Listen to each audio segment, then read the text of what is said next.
من شرور أنفسنا ومن سيئات أعمالنا، من يهد الله فلا مضل له ومن يضلل فلا هادي له، وأشهد أن لا إله إلا الله وحده لا شريك له، وأشهد أن محمدًا عبده ورسوله.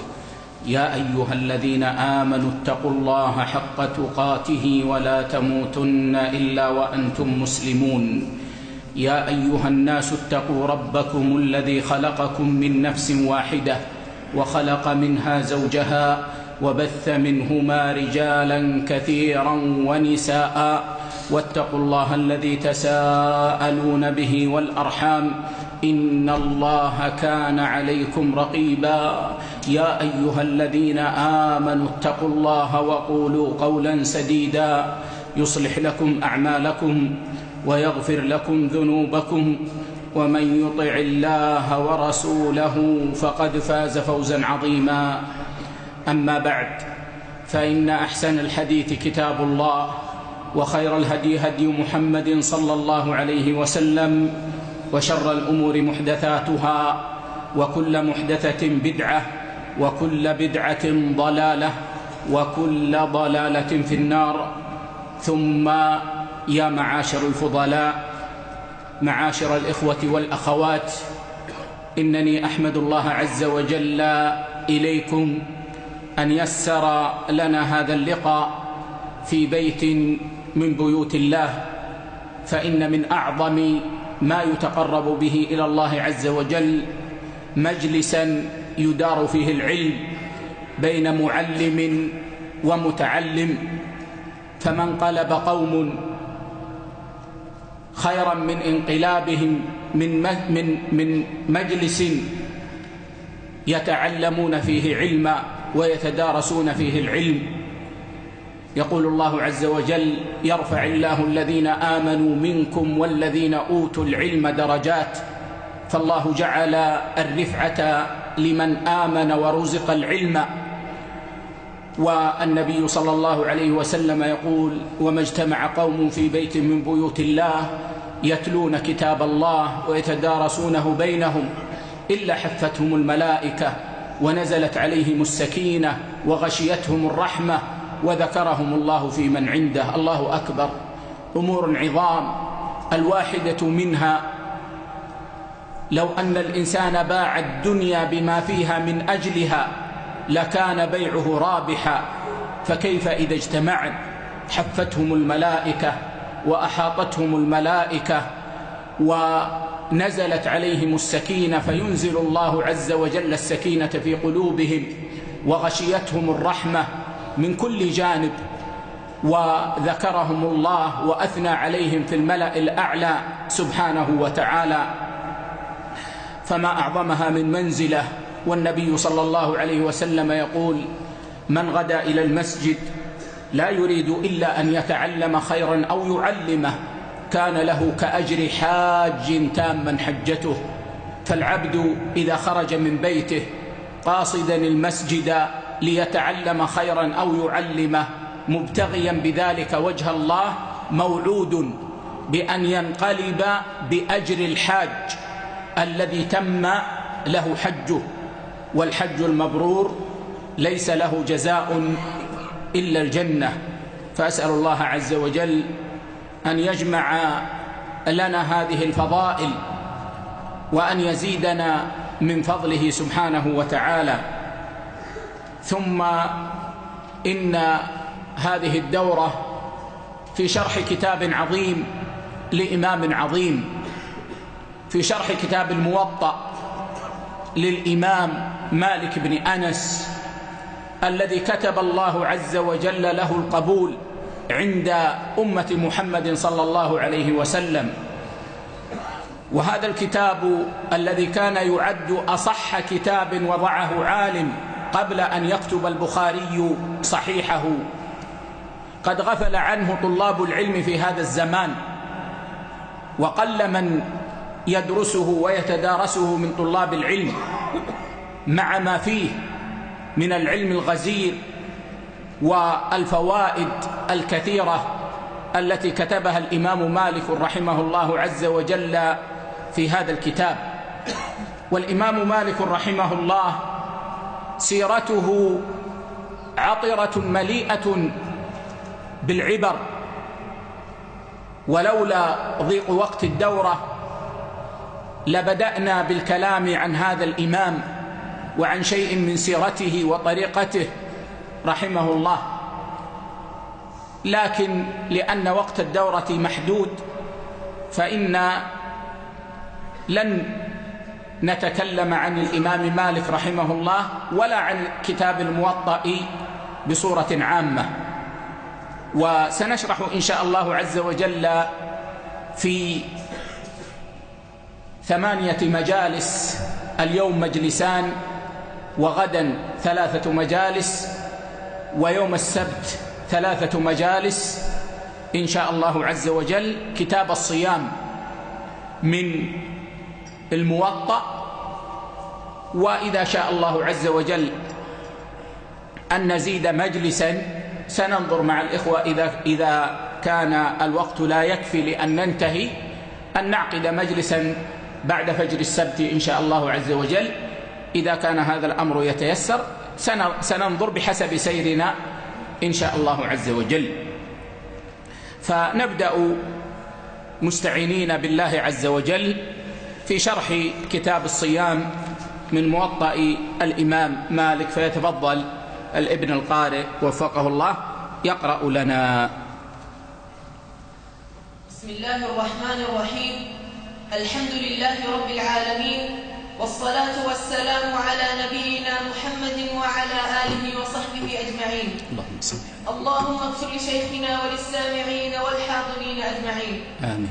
قال الإمام مالك من رواية يحيى بن يحيى الليثي قال: بسم الله الرحمن الرحيم. كتاب الصيام. نعم، كتاب الصيام. تقدم معنا مرارا في الدروس أن الكتاب من الكتب وهو الجمع، ومنه سميت كتيبة الجنود كتيبة، لأن الجنود يجتمعون فيها وينضم بعضهم إلى بعض. فمعنى قول العلماء كتاب كذا يعني هذا موطن أجمع لك فيه ما يتعلق بكذا. فعندما يقول الإمام مالك رحمه الله كتاب الصيام فهذا يعني هذا موطن أجمع فيه ما يتعلق بالصيام. والصيام في اللغة الإمساك، فمن أمسك يسمى صائما. ومنه قول القائل: خيل صيام وخيل غير صائمة عند اللقاء وأخرى تعلك اللجما، يعني خيل ممسكة عن الصهيل وأخرى تصهل غير ممسكة عن الصهيل. والصيام في الشرع هو التقرب إلى الله عز وجل بالإمساك عن المفطرات من طلوع الفجر إلى غروب الشمس، التقرب إلى الله، لأن الشيء لا يكون عبادة إلا إذا كان على وجه التقرب إلى الله عز وجل. فلو أن الإنسان أمسك من طلوع الفجر إلى غروب الشمس غير متقرب إلى الله عز وجل فإنه لم يصم شرعا. وإن أمسك لغة وصام لغة لكنه من جهة المعنى الشرعي لم يصم، فلا يقال إنه صائم شرعا، لا يقال إنه صائم شرعا. يعني لو أن إنسانا قال والله لا أصوم اليوم فأمسك من الفجر إلى غروب الشمس عن المفطرات لكن لا على وجه التقرب إلى الله عز وجل فإنه لا يحنث في يمينه، لأنه لم يصم الصيام الشرعي، التقرب إلى الله عز وجل بالإمساك عن المفطرات المعلومة التي تقررت بالأدلة الشرعية من طلوع الفجر إلى غروب الشمس، هذا زمان الصيام. بعض أهل العلم يزيد بنية ويقصد بهذا النية التي يسميها الفقهاء نية التعيين، لأن النية عند العلماء نوعان: نية التقرب، وهذه التي تسمى الإخلاص، وهي التي تقدمت في قولنا التقرب إلى الله.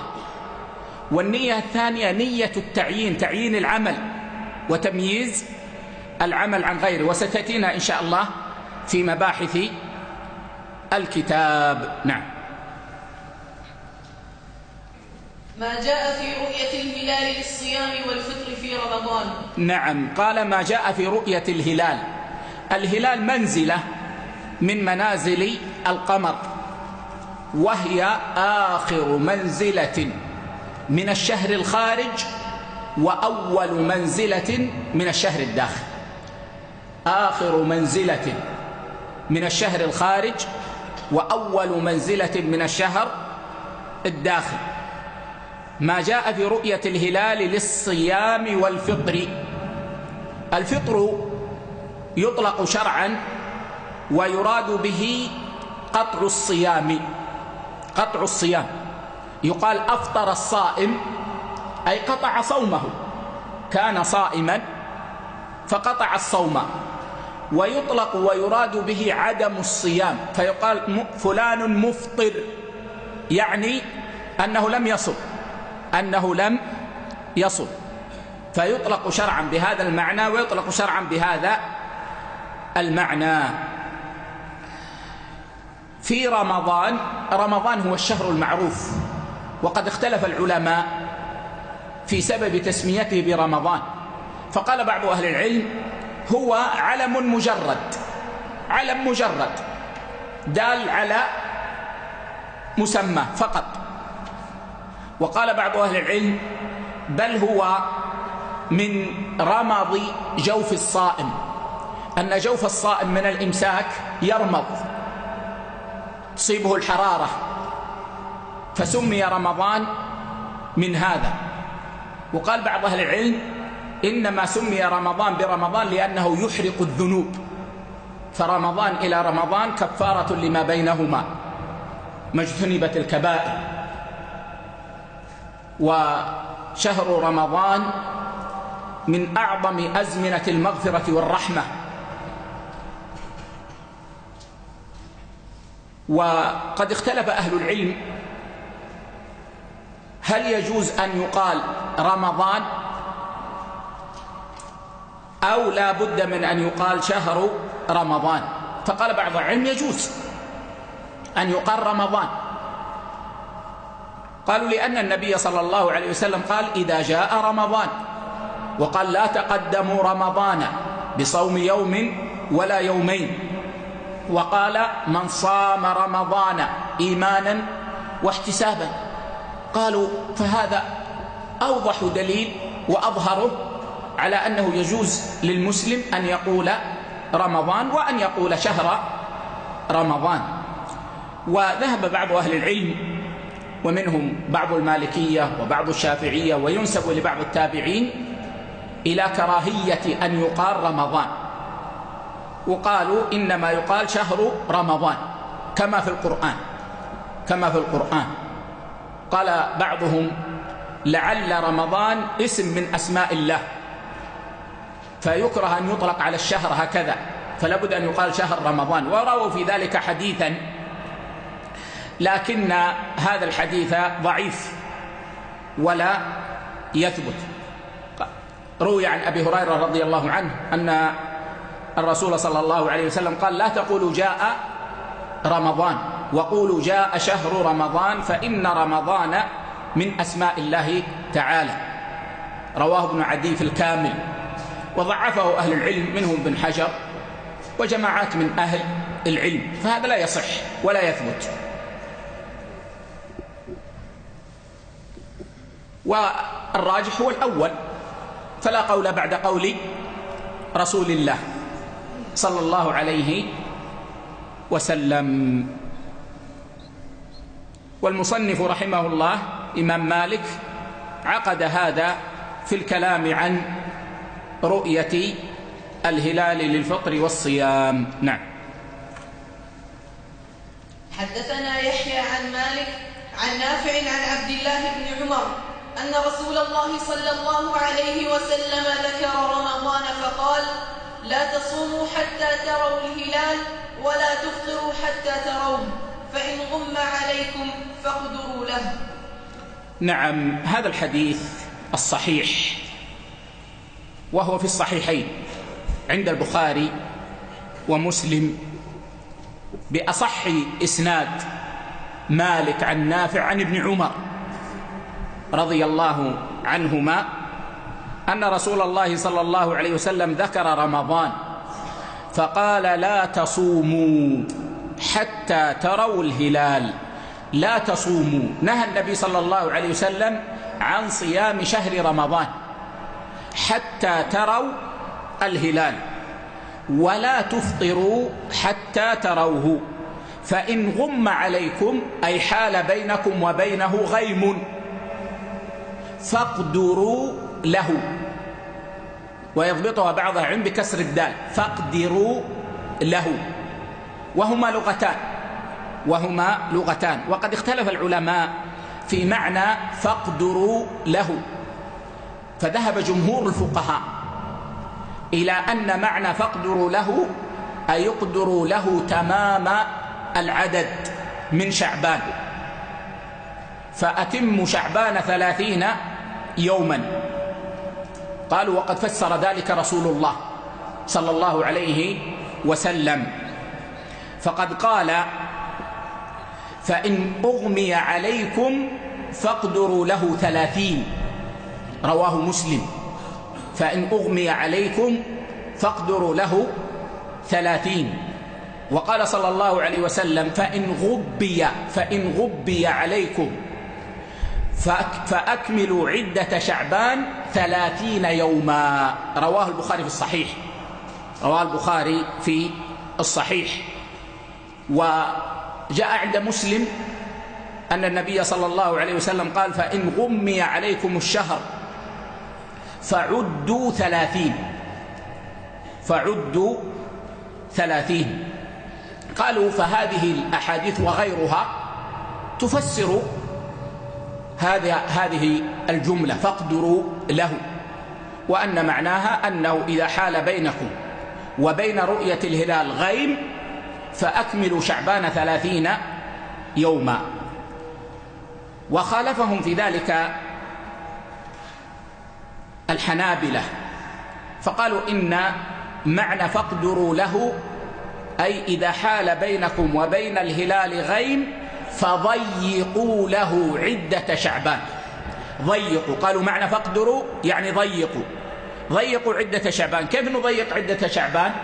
قالوا: والشهر إما 30 وإما 29. التضييق أن نجعل الشهر 29، أن نجعل الشهر 29. وبعضهم قال معناه قدروا أن الهلال خلف السحاب، قدروا إذا لم تروا ليلة 30 من شعبان بسبب أن هناك سحابا، قدروا أن الهلال موجود خلف السحاب، وبالتالي يصام يوم 30. قالوا: وابن عمر رضي الله عنهما راوي هذا الحديث قد فسر هذا، فقد كان ابن عمر رضي الله عنهما إذا مضى من شعبان 29 يوما بعث من ينظر له الهلال، فإن رؤي فذاك، وإن لم يرى ولم يحل دون منظره سحاب ولا قتر أصبح مفطرا، وإن حال دون منظره سحاب أو قتر أصبح صائما. رواه أحمد وأبو داود وإسناده صحيح. قالوا: هذا ابن عمر رضي الله عنهما الذي روى الحديث عن رسول الله صلى الله عليه وسلم كان يفعل هذا، فكان ليلة 30 يبعث من يتراءى وينظر، فإن رؤي الهلال فذاك، وإن لم يرى ولم يكن هناك سحاب ولا قتر أصبح مفطرا يوم 30.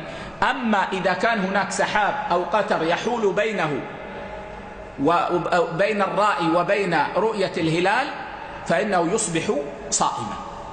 قالوا: فهذا هو معناه، والراجح هو قول الجمهور، الراجح هو قول الجمهور لصحة الأحاديث التي ذكرنا ولصراحتها، بل كان النبي صلى الله عليه وسلم يفعل ذلك.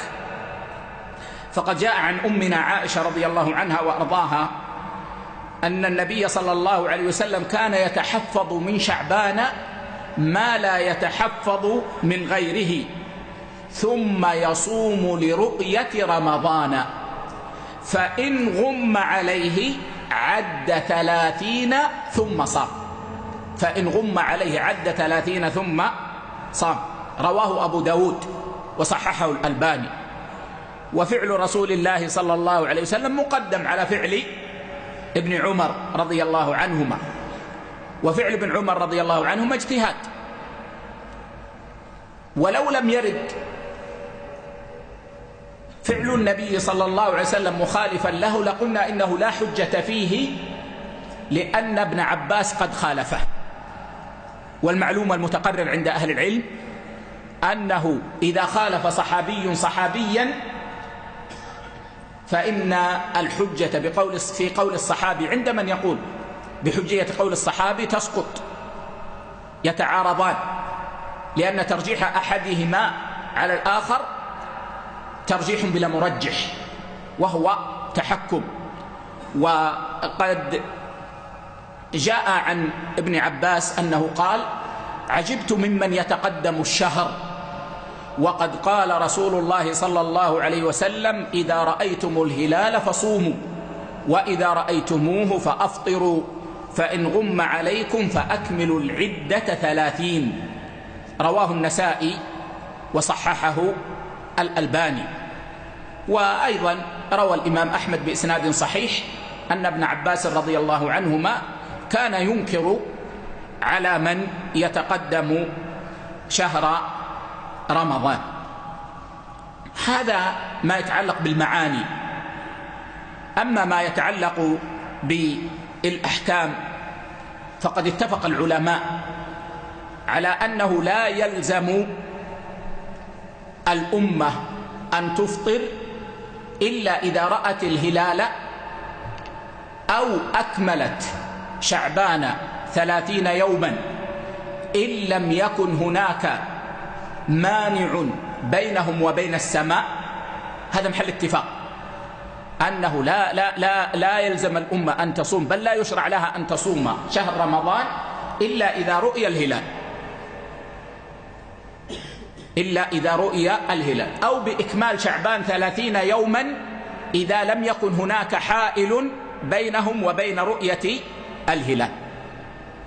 واختلفوا إذا كان هناك حائل متى يلزمهم، هل يلزمهم بإكمال شعبان 30 يوما وهو مذهب الجمهور، أو بإنقاص شهر شعبان فيكون شعبان 29 يوما ونصوم يوم 30 وهو مذهب الحنابلة. وقلنا إن الراجح هو قول الجمهور، وهو أن نكمل شعبان 30 يوما. كما أن العلماء قد اتفقوا على أنه لا يلزم أن يرى الهلال كل أحد حتى يجب عليه صوم رمضان، بل إذا رآه من تقوم به الحجة كما سيأتي إن شاء الله لازم الجميع أن يصوموا. فما يأتي إنسان يقول: لا أنا ما رأيت، والنبي صلى الله عليه وسلم يقول يعني لا تصوموا رمضان حتى تروا الهلال وأنا ما رأيت. إذا رآه من تقوم به الحجة لزم الجميع الصيام، وهذا باتفاق العلماء. كما أن العلماء قد اتفقوا على أنه إذا رأى هلال رمضان 2 عدلان فأكثر وجب الصوم على جميع أهل البلد. ثم اختلفوا إذا رآه واحد من الناس، إذا رآه واحد عدل، فهل يلزم الصوم برؤيته؟ ذهب الجمهور إلى أنه يجب الصوم برؤية مسلم عدل مكلف. قال ابن عمر رضي الله عنهما: تراءى الناس الهلال فرأيته فأخبرت رسول الله صلى الله عليه وسلم فصام وأمر الناس بصيامه. رواه أبو داود وابن حبان والحاكم وصححه الألباني. فهذا حديث صريح في أن النبي صلى الله عليه وسلم صام وأمر الناس بالصيام برؤية ابن عمر رضي الله عنهما للهلال. وذهب الإمام مالك والشافعي في قول إلى أنه لا بد من شهادة شاهدين، وأن شهادة الواحد لا تكفي في لزوم الصوم. لماذا؟ قالوا لقول النبي صلى الله عليه وسلم فإن غم عليكم فأكملوا 30 فإن شهد شاهدان فصوموا وأفطروا. رواه النسائي وصححه الألباني. قالوا والنبي صلى الله عليه وسلم قال فإن شهد شاهدان فصوموا وأفطروا. مفهوم المخالفة أنه إذا شهد شاهد لا تصوموا، ولكن هذا مرجوح لأن المنطوق مقدم على المفهوم. المنطوق مقدم على المفهوم، وحديث ابن عمر منطوق وهذا مفهوم فيقدم عليه المنطوق وهو لا ينافيه. فهذا يدل على أنه إذا شهد شاهدان صمنا، وحديث ابن عمر يدل على أنه إذا شهد شاهد صمنا، ولا منافاة بينهما. إذا ثبت هذا فهل رؤية الشاهد أو الشاهدين للبلد خاصة أو أنها تعم جميع المسلمين؟ اختلف العلماء في ذلك، والجمهور على أنها تعم جميع المسلمين، وعلى أن المطالع متحدة، وأنه إذا ثبت في طرف من أطراف المسلمين رؤية الهلال فإنه يلزم من علم بالرؤية في أي طرف من أطراف بلدان المسلمين أن يصوم، لعموم الحديث في قول النبي صلى الله عليه وسلم لا تصوموا حتى تروا الهلال، وقد رؤي الهلال، فيلزم الجميع أن يصوموا. وذهب بعض المالكية وبعض الشافعية إلى أنه يلزم أهل بلده خاصة ولا يلزم عموم البلدان، وذلك لما ثبت في صحيح مسلم أن الهلال رؤي في زمن معاوية في الشام ليلة الجمعة فصام أهل الشام. وأما في المدينة فإن أهل المدينة صاموا يوم السبت، يعني صام أهل الشام يوم الجمعة لأن الهلال رؤي، وأهل المدينة لم يروا الهلال فأكملوا فصاموا يوم السبت. وكان ابن عباس رضي الله عنهما في المدينة، فلما علم بذلك وقيل له ألا تكتفي برؤية معاوية قال لا. وهذا الأظهر والله أعلم أنه لكل بلد رؤيته. البلد الذي يجتمع تحت إمام واحد له رؤيته، ولكل بلد رؤيته، وذلك لهذا الأثر عن ابن عباس رضي الله عنهما، ولا يعلم له مخالف من الصحابة. وأيضا لأن هذا هو الذي يتفق مع قواعد الشريعة، فإن علم الأطراف المتباعدة برؤية الأطراف الأخرى كان فيما تقدم من الزمان متعذرا، لا يمكن أن يكون. والشرع ما جاءنا إلا بما نستطيعه. لا تنظر إلى حال اليوم يعلن الخبر في بلد فينتشر في دقائق. في السابق كان الناس لا يعرفون هذا، والشرع لم يكلفنا إلا بما نستطيع. كما أن الناظر إلى الأوقات في البلدان يدرك يقينا أن المطالع لابد أن تختلف، فإنك تكون في بلدك في ليل ويكون بلد آخر في النهار، وكما أن الناس يختلفون في أوقات صلواتهم فكذلك يختلفون في أوقات صيامهم بحسب بلدانهم. فالعبرة بالرؤية في كل بلد، فإن لم يروا الهلال فإنهم يكملون شعبان 30 يوما. نعم. حدثنا يحيى عن مالك عن عبد الله بن دينار عن عبد الله بن عمر أن رسول الله صلى الله عليه وسلم قال: الشهر 29 فلا تصوموا حتى تروا الهلال ولا تفطروا حتى تروه، فإن غم عليكم فاقدروا له. نعم، هذا أيضا الحديث متفق عليه، خرجه الشيخان، أن رسول الله صلى الله عليه وسلم قال: الشهر 29، وهذا على تقدير يوما، 29 يوما. وجاء في بعض الروايات 29، وهذا على تقدير ليلة. 29 نقدر يوما، 29 نقدر ليلة. وأصح أقوال العلماء في معنى هذا الحديث أن المراد به أن اليقين أن الشهر 29 يوما، فلا ينقص عن 29 يوما. اليقين أنه 29 يوما. أما 30 فمشكوك فيه، قد يكون الشهر 30 يوما وقد لا يكون. أما أن ينقص عن 29 يوما فهذا لا يكون. إذن اليقين أن الشهر 29 يوما. فلو أن صمنا 28 يوما ثم رؤي هلال شوال فإنه يجب علينا أن نقضي يوما، لأن اليقين أن الشهر 29 يوما لا ينقص عن ذلك.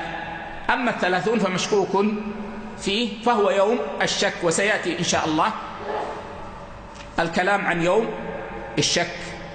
ويدل لهذا التفسير أن النبي صلى الله عليه وسلم قال: الشهر هكذا وهكذا، فعد النبي صلى الله عليه وسلم فقال: الشهر هكذا وهكذا وهكذا، يعني 30. وفي المرة الثانية قال: الشهر هكذا وهكذا وهكذا، وقبض أصبعا، أي 29 يوما كما جاء في الصحيح. وصح عن النبي صلى الله عليه وسلم أنه قال: الشهر 30. فهذا يدل على أن المعنى المقصود من قول النبي صلى الله عليه وسلم الشهر 29 أن اليقين أنه لا ينقص عن 29، وأما 30 فمشكوك فيه، قد يكون الشهر 30 يوما وقد يكون 29 يوما. فلا تصوموا حتى تروا الهلال، وقد تقدم، ولا تفطروا حتى تروه. هذا نسيت أن ننبه عليه في الحديث السابق، وهو أن الفطر من رمضان لا يكون إلا برؤية هلال شوال أو بإكمال رمضان 30 يوما، وهذا متفق عليه بين أهل العلم. ولم يخالف في ذلك إلا أبو ثور، فإنه أجاز قبول شهادة شاهد واحد. أما جمهور أهل العلم بل الجماهير قالوا لابد من شهادة شاهدين، وأبو ثور قال يكفي شهادة شاهد واحد، لقول النبي صلى الله عليه وسلم: فإن غم عليكم فصوموا 30 يوما. قالوا هذا في الإكمال، وهذا محل اتفاق، اتفق العلماء على أن رمضان إذا لم يرى الهلال ليلة 30 منه يجب أن يكمل 30 يوما، وأن الرؤية لا بد فيها من شهادة شاهدين، لما تقدم في الحديث في قول النبي صلى الله عليه وسلم: فإن غم عليكم فأكملوا 30، فإن شهد شاهدان فصوموا وأفطروا، كما قلنا رواه النسائي وصححه الألباني. والشاهد أن النبي صلى الله عليه وسلم قال: فإن شهد شاهدان فصوموا، ووجدنا حديثا يدل على أنه يصام بشهادة شاهد واحد، وأفطروا، يعني فإن شهد شاهدان فأفطروا، ولم نجد حديثا يدل على أنه يفطر بشهادة شاهد واحد، إذن لابد من شهادة شاهدين. فهذا ما يتعلق بهذا الحديث. نعم. وحدثنا يحيى عن مالك عن ثور بن زيد الديلي عن عبد الله بن عباس أن رسول الله صلى الله عليه وسلم ذكر رمضان فقال: لا تصوموا حتى تروا الهلال ولا تفطروا حتى تروه، فإن غم عليكم فأكملوا العدد 30. نعم. حدث يحيى عن مالك عن ثور بن زيد الديلي عن عبد الله بن عباس، وهذا الحديث بهذا الإسناد منقطع، لأن الديلي لم يدرك ابن عباس رضي الله عنهما، لكن جاء هذا الحديث بمعناه عند أبي داود والترمذي والنسائي من طريق سماك عن عكرمة عن ابن عباس، من طريق سماك عن عكرمة عن ابن عباس، وصححه الألباني.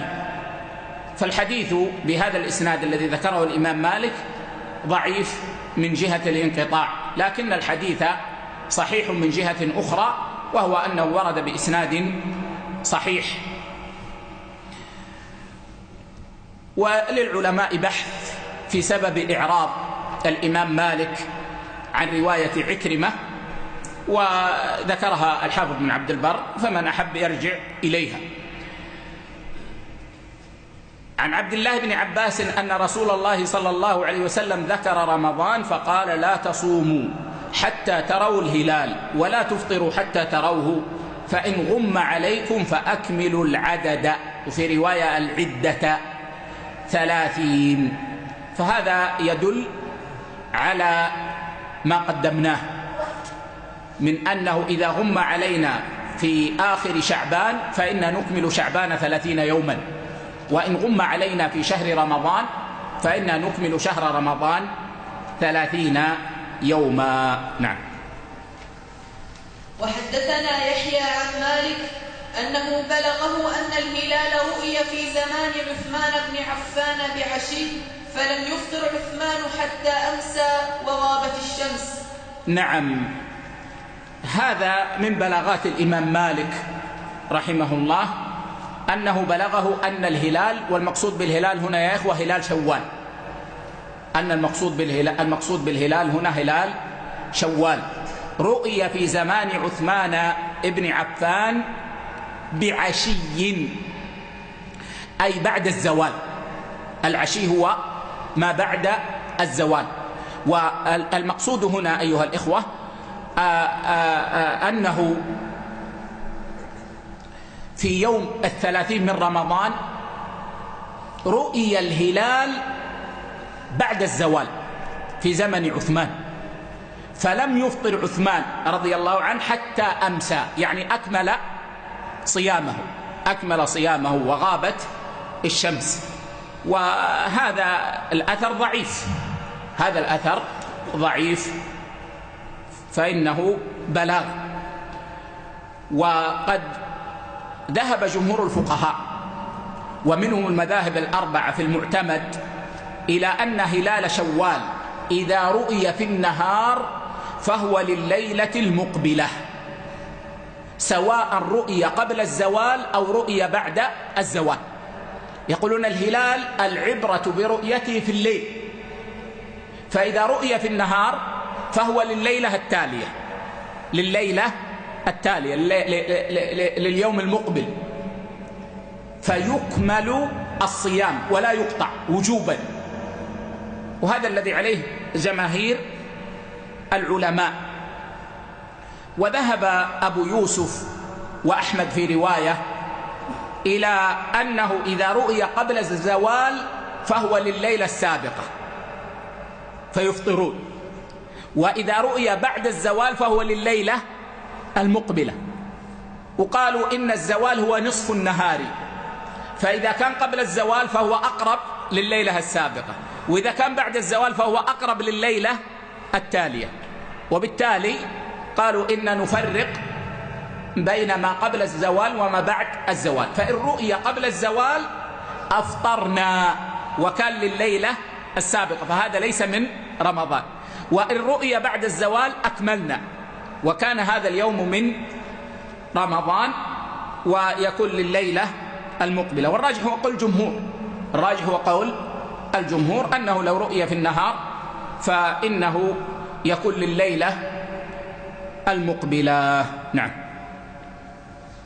قال يحيى: وسمعت مالكا يقول في الذي يرى هلال رمضان وحده أنه يصوم، لأنه لا ينبغي له أن يفطر وهو يعلم أن ذلك اليوم من رمضان، ومن رأى هلال شوال وحده فإنه لا يفطر، لأن الناس يتهمون على أن يفطر منهم من ليس مأمونا، ويقول أولئك إذا ظهر عليهم قد رأينا الهلال.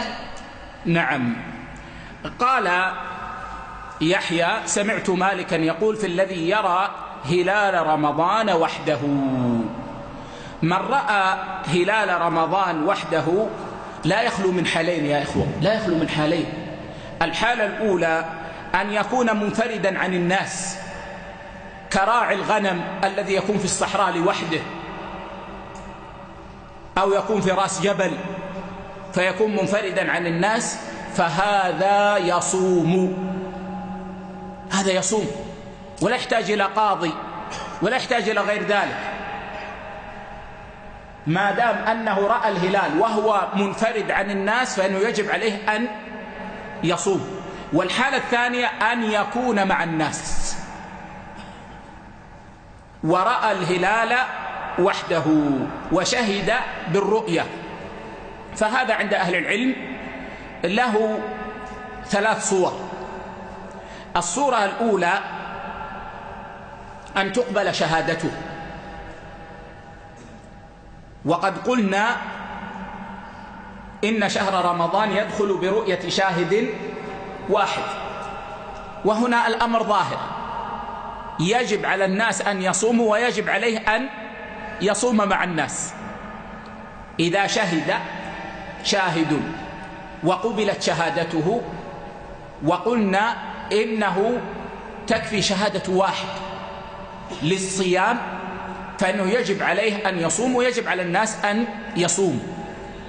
الحالة الثانية أن يرى هلال رمضان وحده وتقبل شهادته، إلا أن الحاكم يرى أن شهادة الواحد لا تقبل. الحاكم يعمل بقول الإمام مالك وبعض الشافعية أنه لا تقبل شهادة الواحد في دخول شهر رمضان، بل لا بد من شهادة شاهدين.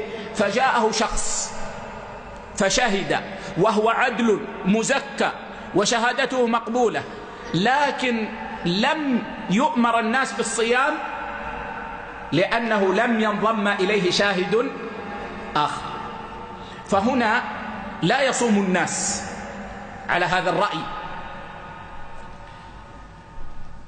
لكن ما حكم صيامه هو؟ هل يصوم أو لا يصوم؟ اختلف العلماء في ذلك، والجمهور على أنه يصوم، والجمهور على أنه يصوم لقول النبي صلى الله عليه وسلم: صوموا لرؤيته، وهذا قد رآه، ولقوله: لا تصوموا حتى تروا الهلال، وهذا قد رأى الهلال.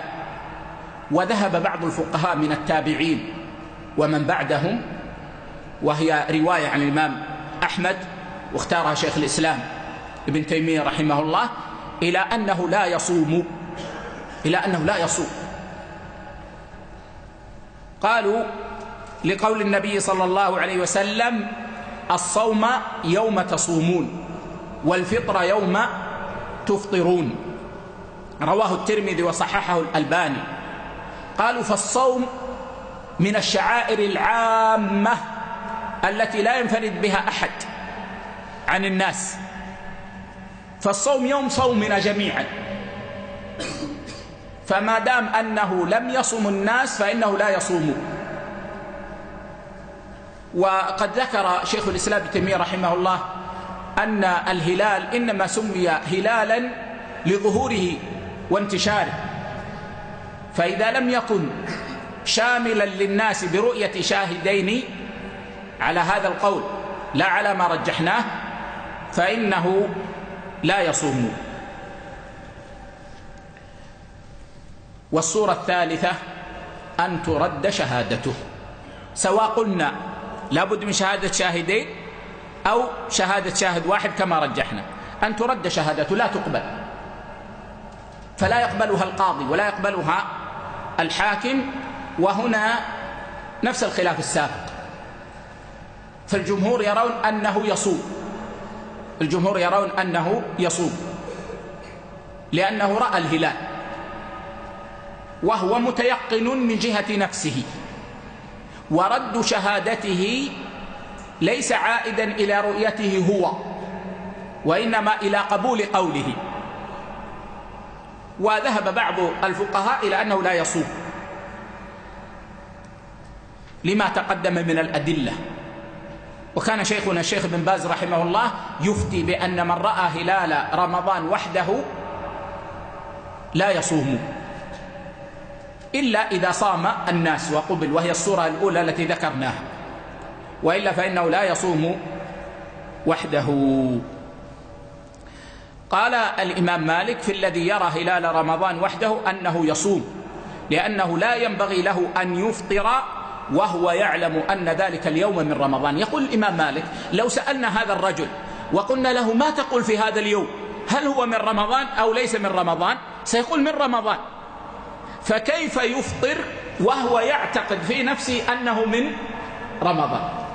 فقال: إذن لابد أن يصوم. وقد سمعتم ما قاله المخالفون لهذا الرأي. ومن رأى هلال شوال وحده فإنه لا يفطر.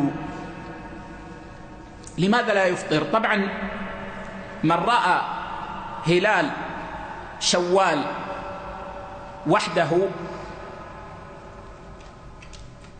فإن الناس لا يفطرون برؤيته، لأنه قلنا باتفاق العلماء لابد من شهادة شاهدين. لكن بالنسبة له هو بعينه، هل نقول إنه لا يفطر مثل الناس لأن شرط الفطر لم يتحقق في حقه وهو وجود شاهدين، أو يفطر لأنه يعتقد في نفسه أن اليوم عيد؟ يقولون ما دام أنه رأى هلال شوال فإنه يعتقد أن اليوم عيد، وقد نهى النبي صلى الله عليه وسلم عن صوم يوم العيد.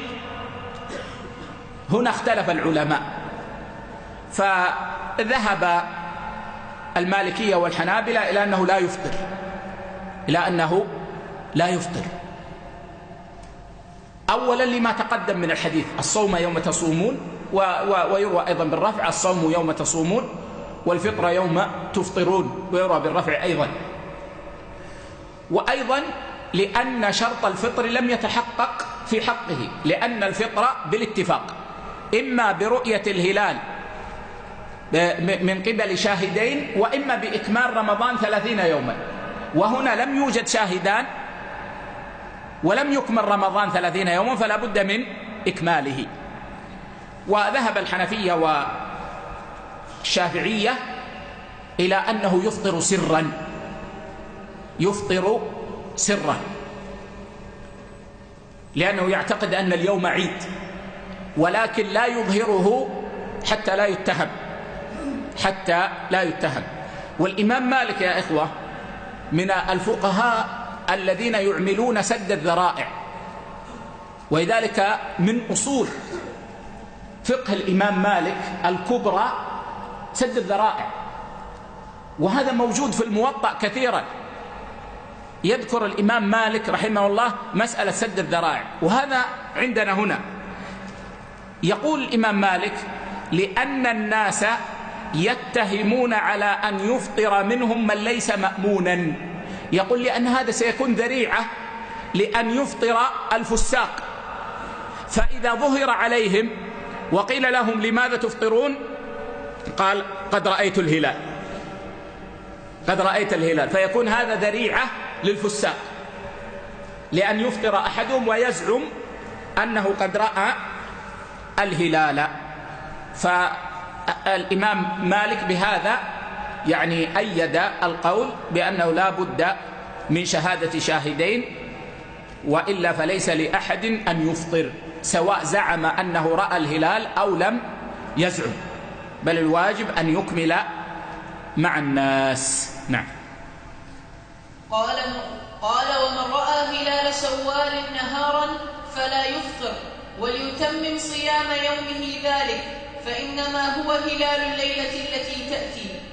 كما تقدم معنا، هذا قول الجمهور وهو المعتمد في المذاهب الأربعة، أنه إذا رؤي هلال شوال في النهار فإن الناس لا يفطرون، بل الواجب عليهم أن يكملوا صيام اليوم، ويكون الهلال لليلة المقبلة، خلافا لأبي يوسف والإمام أحمد في رواية. نعم.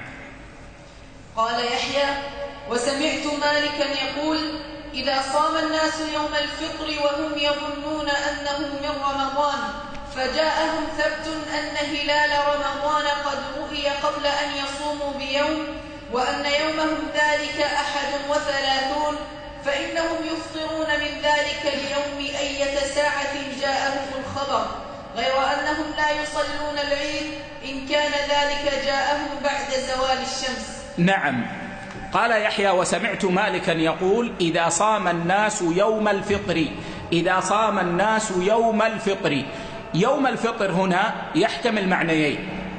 المعنى الأول يوم الفطر يعني اليوم الذي يمكن أن يكون يوم الفطر، الذي هو 30 من رمضان، هو يمكن أن يكون يوم 30 يوم الفطر، فيكون المعنى الذي يمكن أن يكون يوم الفطر، أو يكون قصده بيوم الفطر باعتبار المآل، لأنه إذا جاءهم الشهود فإنه يتبين أن هذا اليوم يوم عيد الفطر في الحقيقة، وإن صاموا في أوله. صورة المسألة: صام أناس يوم 30 من رمضان لأن الهلال لم يرى في الليلة الماضية، ثم جاءهم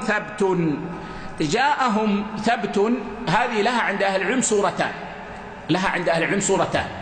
الصورة الأولى أن يأتيهم ثبت أن هلال رمضان رؤي قبل صومهم بيوم. يعني يا إخوة، نحن في البلد ترأينا هلال رمضان فلم نره ليلة 30، ماذا فعلنا؟ أكملنا شعبان 30 يوما، صمنا بعد ذلك. بعدما صمنا في آخر يوم ونحن نصوم يوم 30 من رمضان، في يوم 30 جاءنا شاهد أو شاهدان فأخبرونا أنهم قد رأوا هلال رمضان هذا العام قبل صومنا بيوم، يعني ليلة 30. نحن ما علمنا. هنا ثبت عندنا أن شهر رمضان دخل قبل أن نصوم بيوم. إذن نحن اليوم في أي يوم؟ في 31. هذه صورة. والصورة الثانية أن يكون الناس صائمين يوم 30 من رمضان فيأتيهم شهود بأنهم رأوا هلال شوال البارحة، رأوا هلال شوال البارحة وتقبل شهادته. فهنا ثبت أن هذا اليوم هو يوم العيد، هو يوم العيد. قال فجاءهم ثبت أن هلال رمضان قد رؤي قبل أن يصوموا بيوم، هذه الصورة الأولى التي ذكرناها، وأن يومهم ذلك 31، أن يومهم ذلك 31. قال فإنهم يفطرون من ذلك اليوم، وهذا محل اتفاق أنه يجب عليهم أن يفطروا. لماذا؟ لأنهم علموا أنه يوم الفطر يوم العيد، وصوم يوم العيد حرام والواجب الفطر، فيجب عليهم أن يفطروا متى ما بلغهم الخبر، جاءهم في الضحى، جاءهم في الظهر، جاءهم في العصر، جاءهم قبل المغرب ب5 دقائق، يجب عليهم أن يفطروا. ولكن الشأن ماذا يفعلون في صلاة العيد؟ لأن اليوم هو يوم الفطر. فهنا اختلف العلماء، فعند جمهور أهل العلم ينتهي وقت صلاة العيد بالزوال، فإذا زالت الشمس انتهى وقت صلاة العيد. وعند الشافعية ينتهي بالغروب، بغروب الشمس، يعني نهار يوم العيد إلى الغروب وقت لصلاة العيد عند الشافعية. فإذا جاءهم الخبر بعد الزوال، طبعا إذا جاءهم الخبر قبل الزوال فإنهم يصلون العيد، هذا ما في إشكال. لماذا؟ لأن الوقت وقت صلاة العيد. لكن إذا جاءهم الخبر بعد الزوال ماذا يقول الجمهور؟ يقول لا يصلون، لأن هذا ليس وقت صلاة العيد. أما الشافعية فعندهم يصلون، لأن الوقت إلى المغرب. طيب إذا قلنا بقول الجمهور وهو أنهم لا يصلون صلاة العيد في ذلك اليوم، فهل يصلون صلاة العيد في اليوم التالي إذا جاءهم الخبر بعد الزوال؟ وقلنا بقول الجمهور إن وقت صلاة العيد ينتهي بالزوال، فهل يصلون في اليوم التالي؟ ذهب المالكية والشافعية في وجه إلى أنهم لا يصلون العيد في اليوم الثاني، يقولون عبادة لها محل فات محلها، عبادة لها محل فات محلها. يعني لو أن جماعة ما صلوا العيد، ناموا ولا كذا إلى أن زالت الشمس، فهل لهم أن يصلوا العيد في اليوم التالي؟ الجواب لا بالاتفاق. قالوا إذن هي عبادة لها محل وقد فات محلها. وذهب الجمهور إلى أنهم يصلون العيد في اليوم الثاني، وهذا الراجح، أنهم يصلون العيد في اليوم الثاني.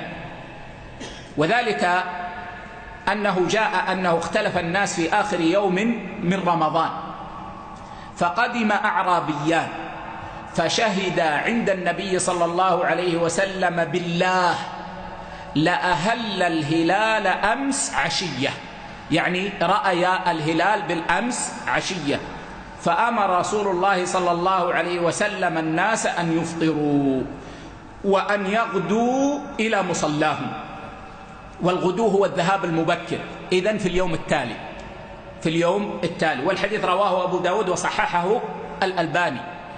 وفي رواية أن يخرجوا إلى عيدهم من الغد، وهذه صريحة وقد رواها ابن ماجه. وفي رواية أن قوما رأوا الهلال فأتوا رسول الله صلى الله عليه وسلم فأمرهم أن يفطروا بعدما ارتفع النهار وأن يخرجوا إلى العيد من الغد. رواه أحمد والنسائي وصححه الألباني. فهذه الأحاديث صريحة في المسألة، وهو أن النبي صلى الله عليه وسلم أمرهم بالفطر وأمرهم بالخروج للصلاة من الغد، وهذا هو الراجح في هذه المسألة أنهم يصلون العيد من الغد إذا رؤي الهلال أو جاءهم الثبت بأن الهلال قد رؤي من البارحة وجاءهم الخبر قبل الزوال. أما إذا جاءهم بعد الزوال فإنهم يفطرون، ولكنهم لا يصلون صلاة العيد إلا من اليوم التالي على الراجح من أقوال أهل العلم.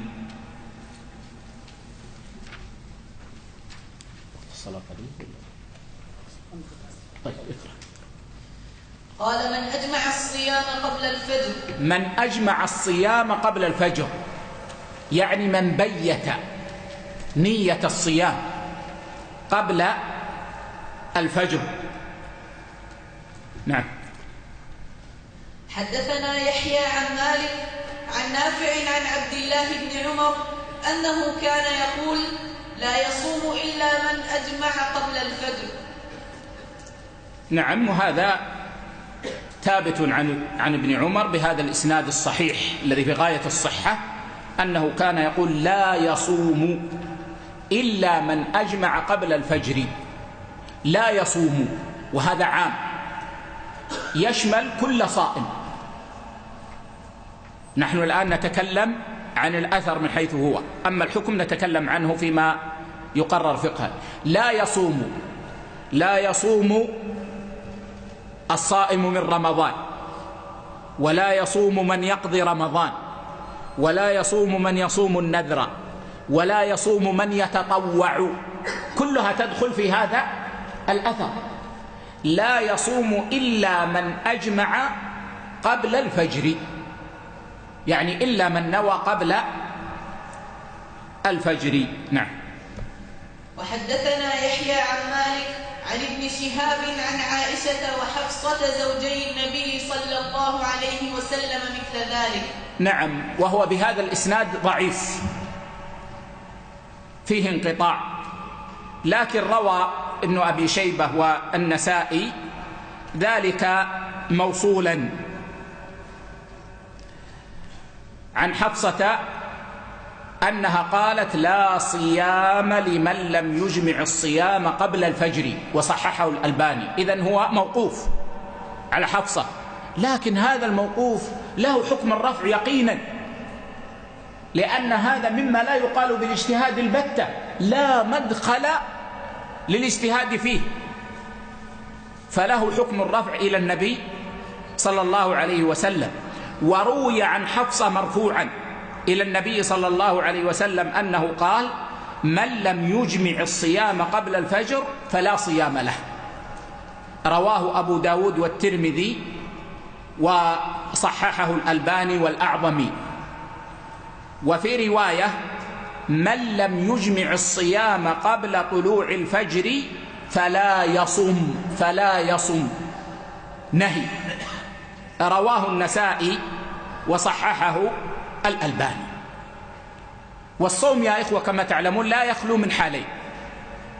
الحالة الأولى أن يكون الصيام فرضا، إما بالأصل وهو صيام رمضان، وإما بالقضاء وهو قضاء رمضان، وإما بالنذر وهو إلزام الإنسان نفسه بالصيام، وإما بالكفارات بالأسباب بالكفارات، فإن الصوم واجب، هذا فرض واجب على الإنسان.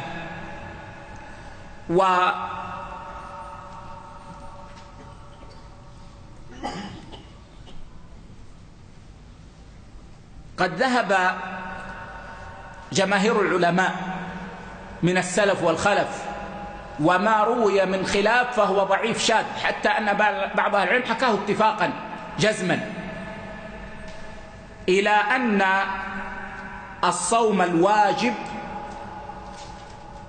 لا يصح إلا بنية من الليل. حضر. طيب يؤذن.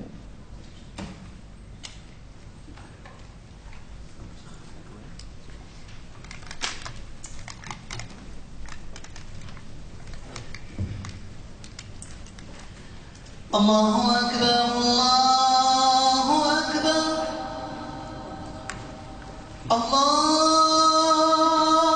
أكبر الله أكبر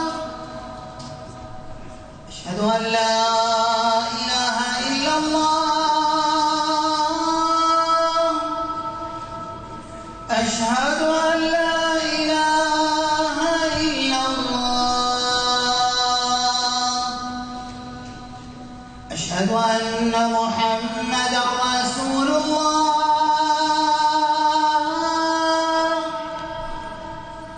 أشهد أن محمدا رسول الله حي على الصلاة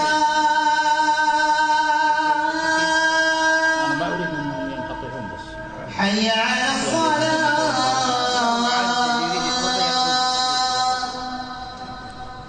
حي على الفلاح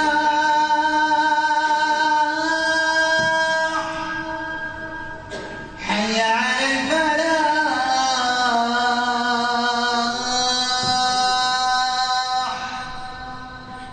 الله أكبر الله أكبر لا إله إلا الله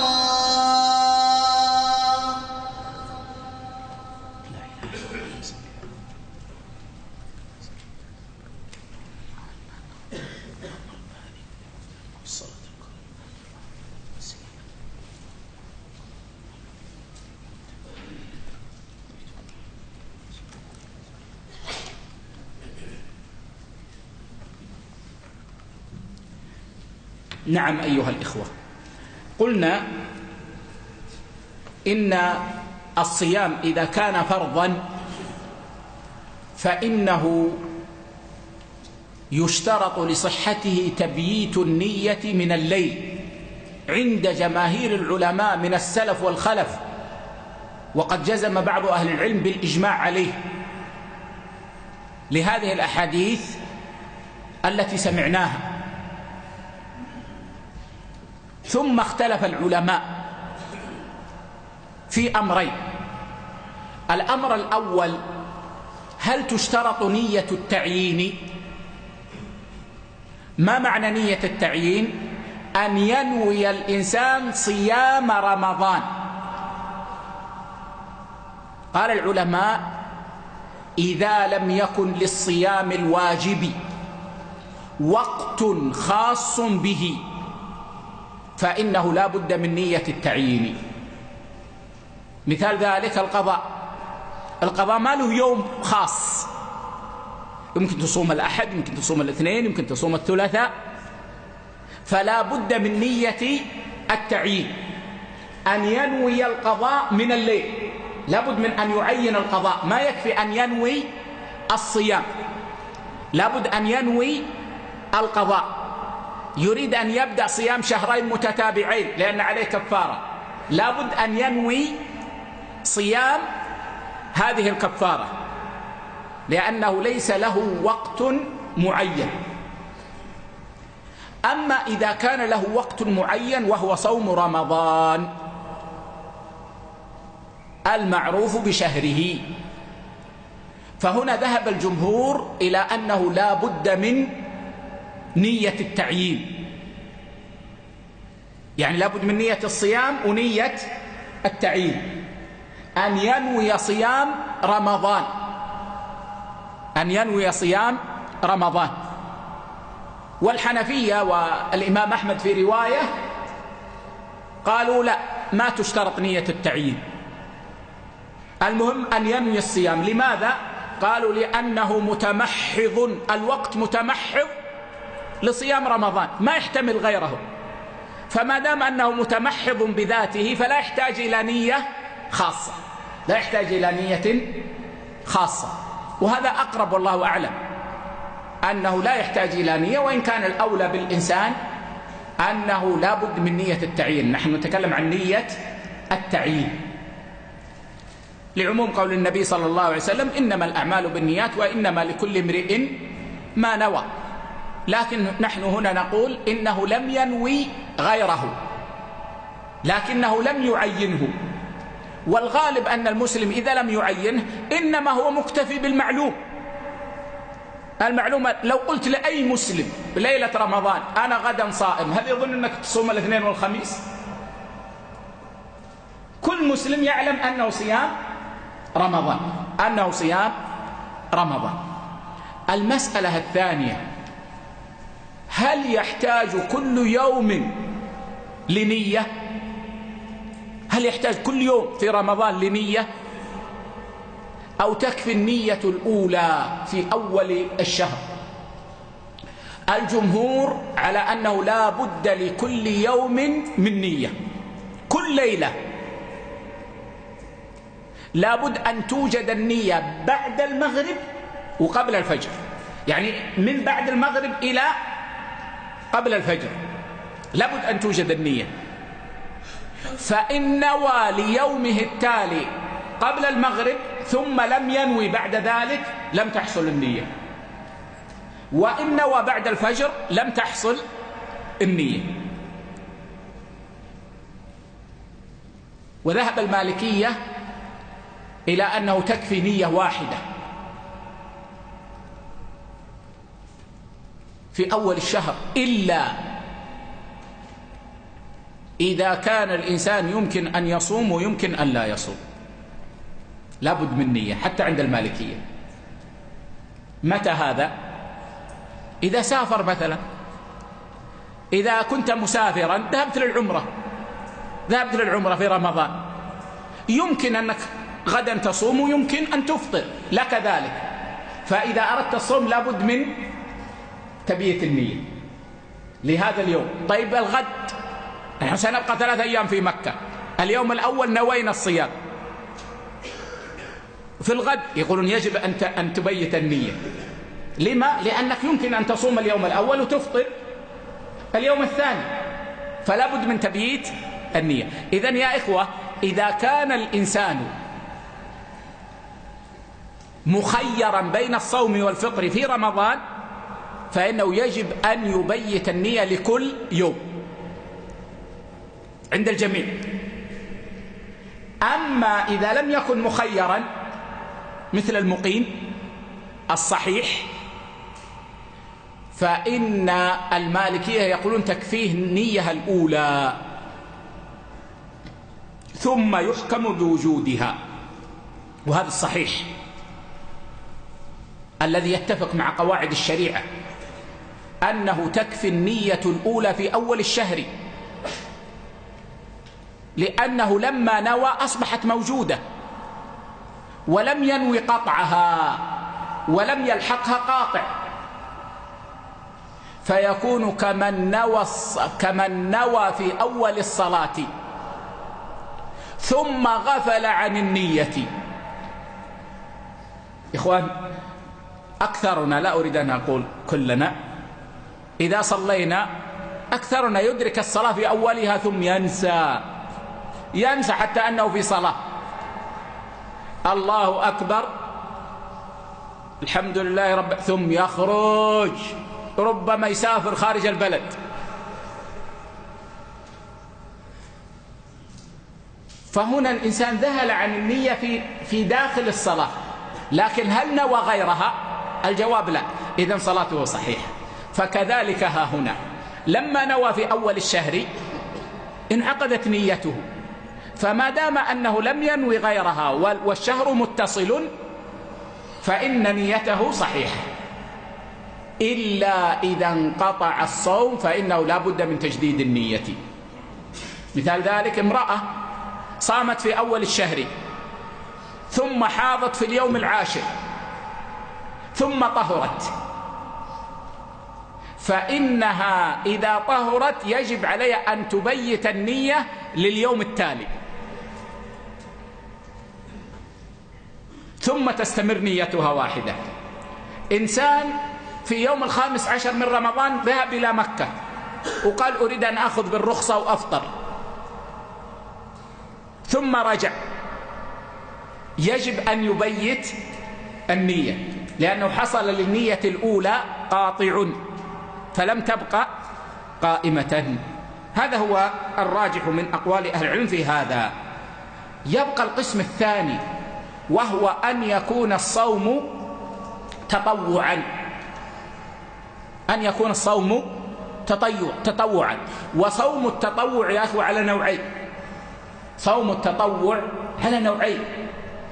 النوع الأول التطوع المطلق، التطوع المطلق بأن يصوم الإنسان يوما، فهذا قد اختلف فيه أهل العلم، هل يشترط له تبييت النية أو لا؟ فذهب الجمهور إلى أن التطوع المطلق تصح نيته من النهار، يعني يصح بنية من النهار، يصح بنية من النهار، لما جاء عن أمنا عائشة رضي الله عنها عند مسلم أن النبي صلى الله عليه وسلم كان يدخل عليها فيقول هل عندكم شيء؟ فإذا قالت لا قال فإني إذن صائم، فإني إذن صائم. هذا حديث عند مسلم. فظاهر الحديث أن النبي صلى الله عليه وسلم كان مفطرا، لأنه يقول هل عندكم شيء؟ والمعلوم من النبي صلى الله عليه وسلم أنه إذا فعل شيئا أثبته، فلو كان صائما لما قطعه صلى الله عليه وسلم. إذن كان مفطرا أو كان يريد الفطر، لم يفطر لما يفطر لكن لم ينوي الصوم. فإذا سأل هل عندكم شيء؟ قال والله ما عندنا شيء.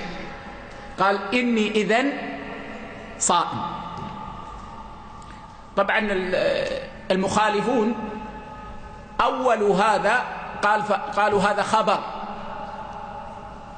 قال إني إذن صائم يعني من الأصل وأنا صائم، لكن هذا تأويل لا يسنده دليل، بل في رواية عند البيهقي وقال بإسناد صحيح قال فأصوم إذن، فأصوم، ما قال فإني صائم، فأصوم إذن. فهذا صريح في أنه صلى الله عليه وسلم إنما نوى ذلك عندما علم أنه لا يوجد شيء. ثم اختلف هؤلاء، فذهب الحنفية والشافعية إلى أنه إنما يصح بنية قبل الزوال، قبل الزوال، قبل الزوال، أما بعد الزوال خلاص. لماذا؟ يقول لأنه إذا جاء الزوال فقد ذهب أكثر النهار، إذا جاء الزوال فقد ذهب أكثر النهار، فقد مضى أكثر النهار فلا تصلح النية. وذهب الحنابلة إلى أن له أن ينوي في أي ساعة ما دام لم يسبق ذلك فطر، لم يأكل ولم يشرب ولم يفعل مفطرا، حتى لو بعد الزوال، حتى لو العصر، لعموم النصوص، ولأن النهار لا يتجزأ في الصوم، فإذا صح في أوله صح في آخره، إذ أن الصوم لا يتجزأ في يومه. الحالة الثانية طبعا ذهب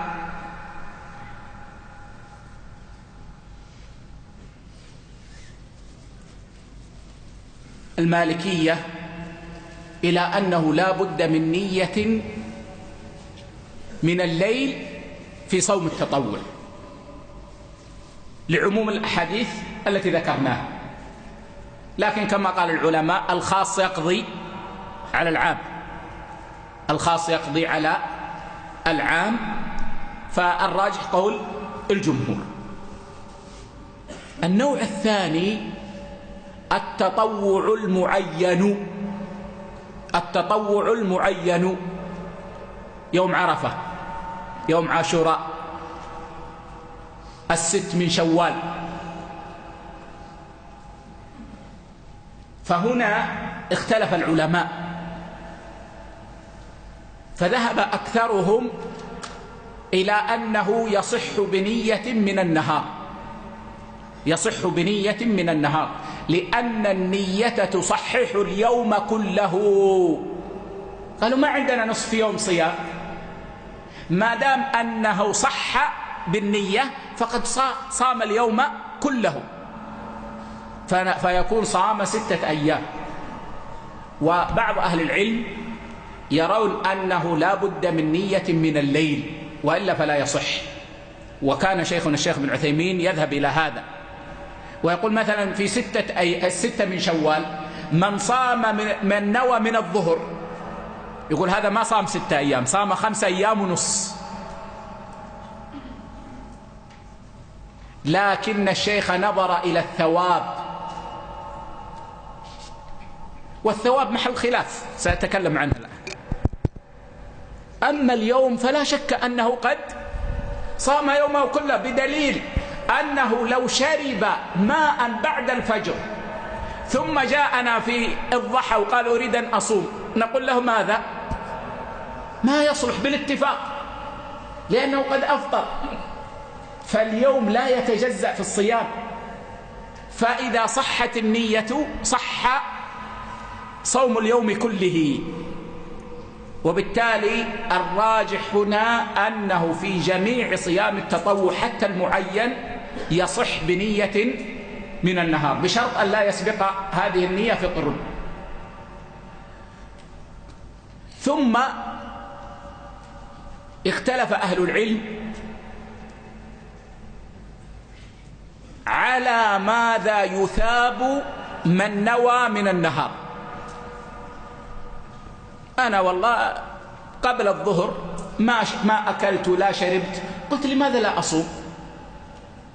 نويت الصيام في قلبي وصمت، إذن أنا صمت من الظهر، فهل أثاب على اليوم كله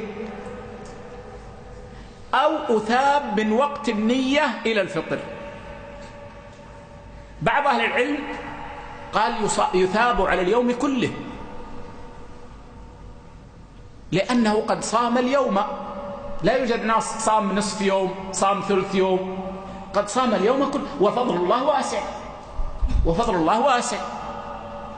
وقال بعض أهل العلم، وهذا الذي كان يذهب إليه شيخنا الشيخ بن عثيمين رحمه الله، أنه إنما يثاب من وقت نيته، من وقت نيته، لأن ما قبل النية لم يكن عبادة، ما قبل النية لم يكن عبادة، وإنما صار عبادة من وقت النية، فلا يثاب إلا على ما نوى. لكن الذي يظهر والله أعلم أنه يثاب على اليوم كله، يثاب على اليوم كله، لأن صحة الصوم لليوم كله. لكن لا شك أن من نوى الصيام من الفجر أكثر أجرا من من نوى الصيام من الظهر، لا شك في هذا.